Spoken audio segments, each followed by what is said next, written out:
Tao ba o mga rebelding anghel ang mga anak ng Diyos?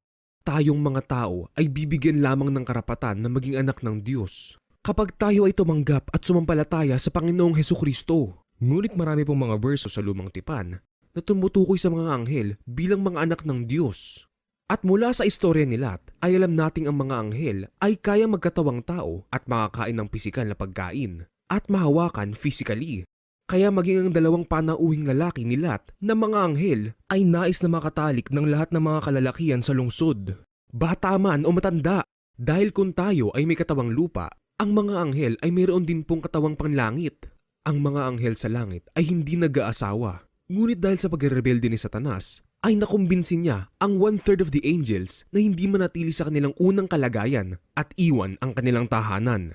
At nang makita nilang ang mga babaeng anak ng tao ay magaganda, sila'y pumili sa kanila ng kanya-kanyang asawa. Noong mga panahong iyon, ay may mga higante rin sa ibabaw ng lupa.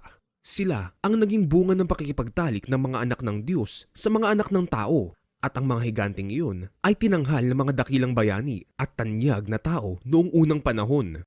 Kaya hindi po pinatawad ng Diyos ang mga nagkasalang anghel na ito at sila itinapon sa Tartarus kung saan sila'y nakagapo sa kadiliman habang hinihintay ang araw ng paghuhukom.